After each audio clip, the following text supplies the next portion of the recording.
All right, listen, I don't want to be making this video in October. You don't want to be clicking on this video in October, but the Cavs, they're not playing good basketball right now. So we got to talk about it, all right? And we can get it out of the way.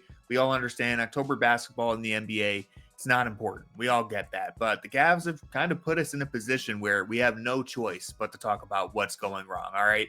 This is what happens when you're a team that has championship expectations. You play a couple bad games, we're going to have to talk about it. And so can't be clear enough at the start of this video. It is way too early for anyone to make any big conclusions about the team. I think we all need to relax. Let's not get too worked up about anything that we're seeing. But it's very important to address all of the problems that we're seeing right now in October. Even if, a few months from now, we can look back in hindsight and say it was an overreaction, we got to point these things out now because these are the things that they have to be fixed by the time we get to April, right? So let's talk about it. The Cavs last night, I'll be honest with you, I didn't even watch this game live. All right. I was busy. I was experiencing the unbridled joy of cinema. I was watching Twilight re-released in theaters, and I have no regrets, to be honest with you, because about midway through the movie, went to the bathroom, pulled out my phone to check the Cavs score, and it was just a dumpster fire. I looked at Twitter and I could just tell everything was going wrong. So I don't regret missing this game. I got to catch up on it and watch it this morning, and yeah, I mean, it was a dumpster fire. Look, the first quarter was close, if you want to look at that as a good sign, but even that first quarter was some pretty bad process from the Cavs, I thought.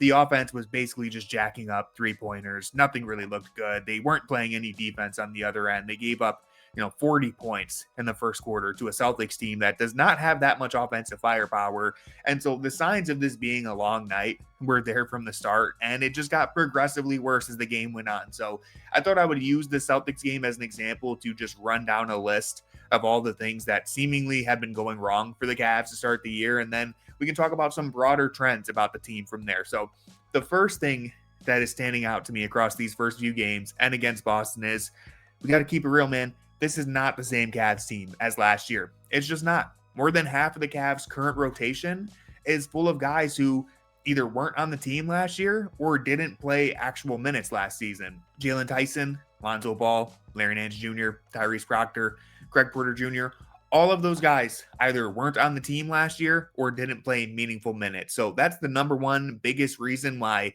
if you're wondering why does this Cavs team look so different from last year, it's because it is. It's a different team. Now, the return of Darius Garland is going to help that. The eventual return of Max Strus will help. Hopefully, Sam Merrill will be back soon. That's three guys back in your rotation who were there last year. But this bench is still going to be different because, that's what they did this summer is the Cavs wanted to restructure this bench so that the team could tap back into that defensive identity.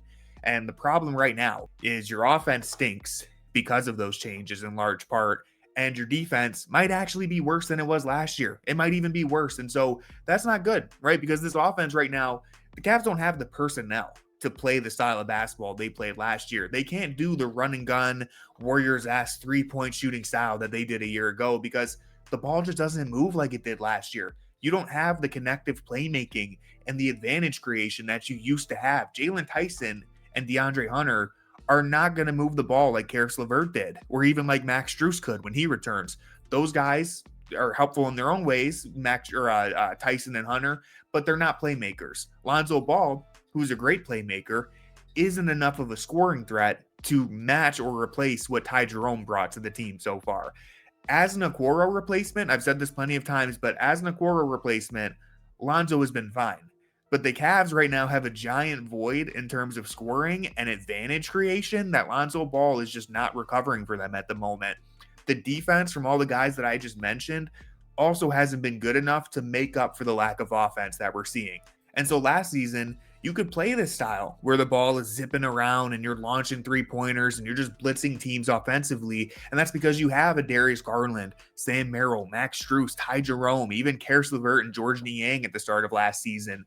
You can do it when you have those guys on the roster. But this current version of the Cavs, when you take into account the injuries that they have right now, is just not going to be able to replicate that. They're not built to play that brand of basketball. No one is getting to the rim. No one is causing defensive breakdowns and rotations consistently. You don't have the same three-point shooting talent around the team to space the floor and capitalize on those breakdowns if you were creating them in the first place. And then the defense on top of all that is so bad right now that it might not even matter if you were creating those advantages on offense because you're giving up so much defensively. Lonzo Ball to start the year shooting 4 of 18 from deep. None of them feel like good shots. Evan Mobley is shooting 9 of 30 from downtown so far. Almost half of Evan Mobley's field goal attempts this season have been three-pointers, and that's not good. This is the least efficient season, at least efficient start to a season he has ever had. It's not good. I understand that, we want Mobley to have the freedom to experiment and expand his three-point shot. I want him to shoot with confidence. I want Evan Mobley to have more usage, but I want that usage to come in areas where I feel like Evan Mobley can excel. I want Mobley creating out of the short roll as much as possible. I want him getting the ball on the elbow and on the block. I want him curling around a screen and catching with an advantage, attacking the basket like he did on this opening play against the Celtics. But what I don't want to see is a 4% bump in his usage, which is where he's currently is at. Mobley has a 4% increase in his usage. But if that means that he's just attempting twice as many three-pointers and fewer attempts at the rim, then I don't want it. Mobley right now is attempting fewer shots in the paint than he did last year. That's incomprehensible to me. The answer to increasing Mobley's usage should not be reducing his paint touches and expanding his three-point value. That is not where he's going to succeed. Only 16% of Mobley's shots this season are coming within 3 feet of the basket. That's a career low by a huge margin. That can't continue. For as gifted as Evan Mobley is, he's not Kevin Durant.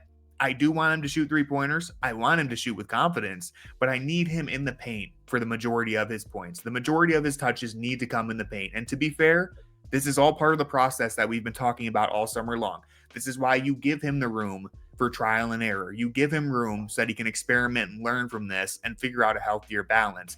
We want to look back at October and say, oh yeah, remember when Mobley was just going bombs away from 3 and then later on he figured out that, okay, we need a better balance moving forward. That's what you're hoping for here. But right now it's clear that his shot diet needs to change. The Cavs overall, offensively, have not been playing very well. They're 18th in field goal percentage. They are dead last, the worst team in the NBA when it comes to points in the paint. No team in basketball is scoring a lower percentage of their points in the paint than the Cleveland Cavaliers. That just can't continue. Again, getting Garland back should help a ton, but he's not exactly the greatest rim pressure guy in the world. Fixing Mobley's shot chart will help a lot in that regard, but there's just a genuine concern when you look at who is coming off the bench this year and where the offense is supposed to come from.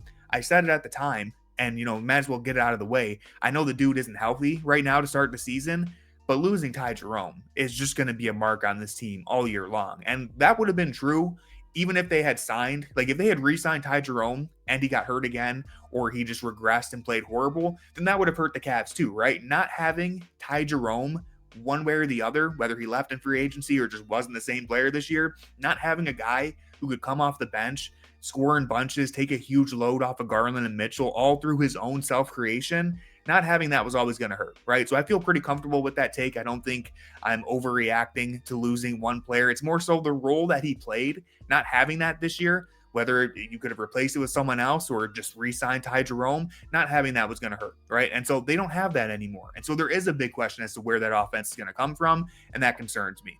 Now, as for the defense, it's many of the same issues that we've become all too familiar with in Cleveland. They're overhelping. They're not crashing the glass together. We don't see much gang rebounding happening, and they don't respond too well to physicality on a consistent basis, right? Against Boston, I'm going to put some clips on the screen right now. This is an example of overhelping, and I'm going to pick on DeAndre Hunter here, but just watch him on all 3 of these plays. He's defending Sam Hauser, who, that's a knockdown, standstill three-point shooter. You don't want to leave him too much space, and over again, he's just going to lose where Sam Hauser is. Now, there's credibility to reading the defense, getting into good help position, and then recovering to your man. But Hunter is not doing that here. Not only is he way too far away from a guy who hit 5 3-pointers in this first half, not only is he too far away, right? He's not even in the same zip code, but also look at who he's digging in to help with, right? Like Hunter is digging in to help Evan Mobley, the defensive player of the year. You don't need to be there on this play. Mobley can handle this all on his own. He's proven that over and over again. And so Yes, if it was Donovan Mitchell down there, for example, sure, go help him. You're going to need to help him in that situation. But right here, it's just bad basketball to leave a lethal shooter open to go help the defensive player of the year who doesn't need your help. And on one of these plays, like, listen, Dean Wade is also a step slow to go scramble and rotate and cover up for Hunter. But example where you can't say that Hunter isn't playing hard because clearly he's exerting himself, right? He's running around, he's trying to help, but he isn't playing smart. He isn't playing focused basketball, and that's true across the roster right now. Hunter isn't the only player making these mistakes. It was just the easiest clips, the easiest examples to pull. And then when you look at what's happening on the glass, the Cavs have been out rebounded in 3 of their 5 games to start the season so far. And while, yes, the bigs have their own problems, they are much to blame in certain aspects here. Mobley and Allen, for example, could just be way more aggressive going after the ball. But we also have to acknowledge that where the Cavs are being beaten the worst is in the backcourt. The Cavs backcourt is being eviscerated on the glass, right? And I'm including the small forward in this scenario. Like, they're just getting pummeled on a night-to-night basis. Right now, Mobley, Allen, and Nance are the only players on this roster who come even close to being above average, according to Cleaning the Glass in their defensive rebounding metrics. Everyone else on this roster is deep in the bottom half of the NBA. When Mobley and Allen are on the court together, shout out to Justin Rowan for pulling this, when the two bigs are together, the Cavs are in the 89th percentile for defensive rebounding. They are an elite rebounding team when you have those two together. Now, the numbers can be a bit noisy. I know the eye test might suggest something differently, but where they really plummet is when you only have one big on the floor. They fall to the 12th percentile when it's just Mobley and the 32nd percentile when it's just Jarrett Allen. And that's a problem because outside of Allen and Mobley, you don't have many plus rebounders on this roster, right? Maybe Larry Nance can help if he plays more minutes at some point. I am a little surprised that to start the year, he's only playing about 15 minutes per game. He's currently 10th in their rotation. I think that's a little bit surprising, especially considering how bad they've been on the glass. Hell, maybe even Thomas Bryant could step in and help a bit. I've seen people mention that, but I wouldn't want to rely too heavily on him just yet, but it is an option that they have. The reality is the Cavs role players and their backcourt, they just got to step up. I mean, that's really what it comes down to. And yes, again, Mobley and Allen aren't blameless. We understand that. They need to go get after it sometimes, but pay attention when you watch these games because more often than not, when you see Allen get his hands on a rebound and someone comes in and knocks it out of his hand, sure, you could argue Allen needs to be a bit more aggressive, but also more often than not, it's an opposing forward or a guard that's coming in and batting the ball out of Allen's hands. He's doing his job to box out his man a lot of times, but the Cavs backcourt is nowhere to be found. I pulled this clip from the Celtics game as an example. Watch DeAndre Hunter and Donovan Mitchell just stand around while Mobley is stuck trying to box out 2 people, and he's obviously not able to do that, right? This is an easy putback for the Celtics. This right here is way too complacent from the Cavs. Mitchell or Hunter, one of them have to get themselves down in the mix and try to get this rebound, preferably Hunter, because this type of stuff just happens way too often. Sure, I know when you look at the box score, you can point out that Queta had 13 rebounds for the Celtics and go, man, he's killing Mobley and Allen. But opposing big men, they're going to do stuff like that. Opposing big men are going to have big rebounding games. It's just what they do. In this same game, Josh Minot had 14 rebounds. 5 of those were offensive. That's where you're getting crushed. Against the New York Knicks, yeah, Karl-Anthony Towns had 11 rebounds. He's a good center. He's a good rebounder.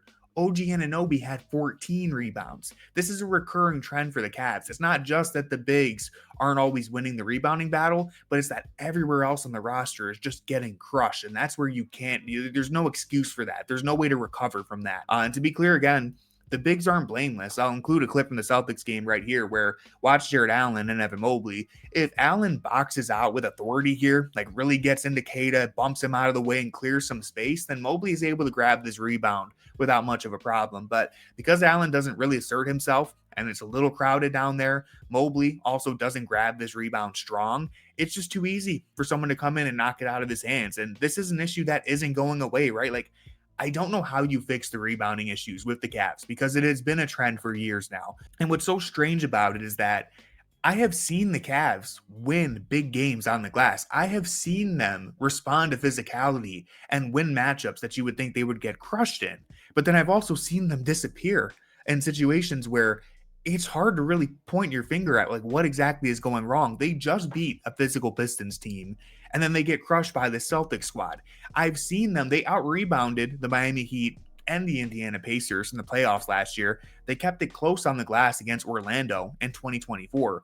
clearly this team is capable of rebounding. I just don't know the rhyme or reason for why they disappear like they did against Boston and what it takes to get them to actually show up. But they're going to have to figure it out, right? I mean, they're going to have to do some soul searching this season and try to get to the bottom of this, because just going to be real. You're not winning a title until you break this habit. You can't disappear on the glass the way that they have consistently proven to. And so, listen, I'm going to say it all over again.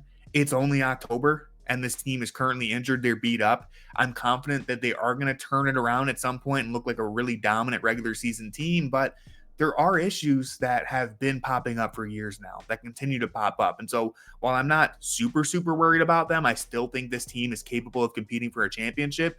There's obviously some things that need to be fixed sooner rather than later. And so hopefully I did a good job of pointing those out to you. Thank you for watching this video. Make sure you subscribe and drop a like. Leave me a comment with your take on the Cavs season so far. Are you worried, or do you think they're going to figure this out? Thanks again. And with all that being said, go Cavs.